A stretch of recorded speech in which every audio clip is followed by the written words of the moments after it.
Bien, donc je continue mon interprétation des résultats. Donc je suis arrivé à l'itération 5. J'arrête le processus parce que je vois qu'il n'y a pas d'amélioration. C'est-à-dire delta f est égal à 0. C'est-à-dire la meilleure solution, c'est une fonction objective 50. Et la solution courante, c'est-à-dire précédente, elle avait une fonction objective 50. Donc l'amélioration delta f qui est 50 moins 50 est égale à 0.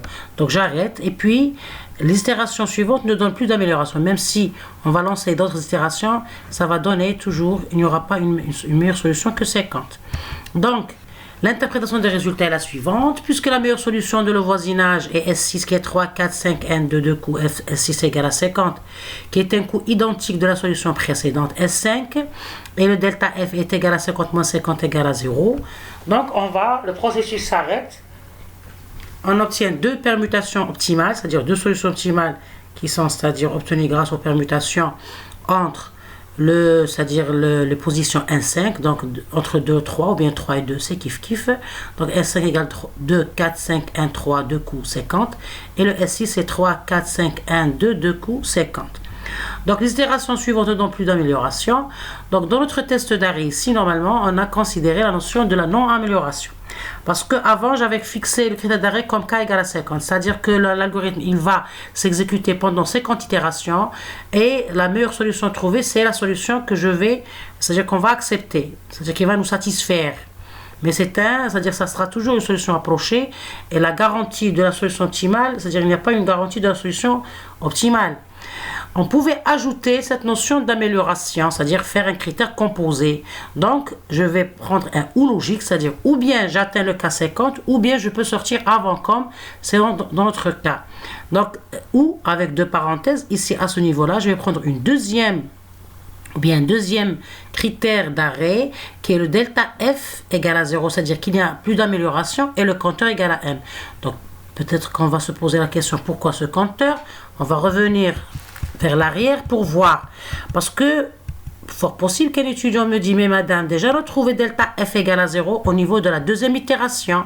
Donc, normalement, on sort selon votre proposition. Oui, très bien. Mais ici, j'ai ajouté un compteur. C'est-à-dire que, parce que cette différence, delta F égale à 0, c'est-à-dire, vous voyez que dans la deuxième itération, on s'arrête. Et c'est-à-dire, vous avez vu que dans la cinquième itération, on a trouvé une fonction, c'est-à-dire une solution meilleure avec une fonction objective qui est égale à 50. Donc, on a pu améliorer la solution et minimiser la fonction objective vers 50. Donc, qu'est-ce que je vais faire? Je vais utiliser un compteur, c'est-à-dire, bien sûr, ce critère, il est toujours, c'est-à-dire, le choix, c'est-à-dire, c'est selon le thème, c'est-à-dire toujours le concepteur, c'est selon son problème, l'analyse de son problème, il peut avoir. C'est-à-dire, il propose des critères bien spécifiques. Bien, donc dans mon cas, par exemple, je vais prendre un compteur, c'est-à-dire que dans l'initialisation, je vais prendre ce compteur, c'est un nombre entier que je vais donner, par exemple, la valeur 0. Dans la première,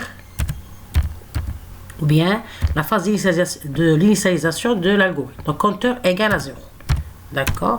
Ce compteur-là va me permettre de choisir combien, c'est-à-dire après combien, je vais remarquer qu'il n'y a pas d'amélioration, mais après combien d'itérations, d'accord?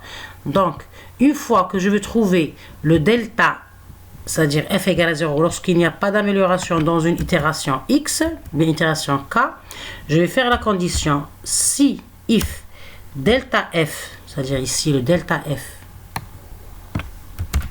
qui est l'amélioration, qui est la différence entre les deux fonctions objectives. Si delta f est égal à 0, alors je vais incrémenter mon compteur. D'accord? Pour donner plus, c'est-à-dire je vais considérer d'autres itérations pour pouvoir améliorer l'espace de recherche. L'essentiel ici, je vais incrémenter compteur égale plus 1 plutôt. Compteur égale compteur plus 1. Je vais incrémenter. Très bien.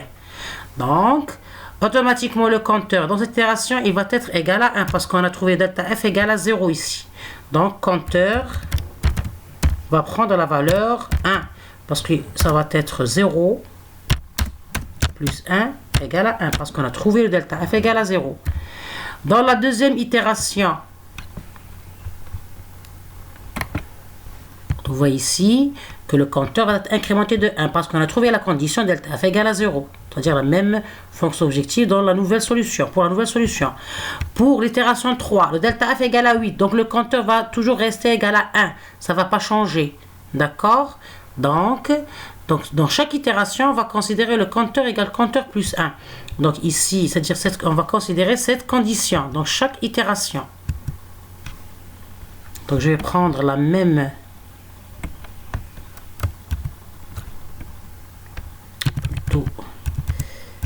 bien, on était dans l'itération 2.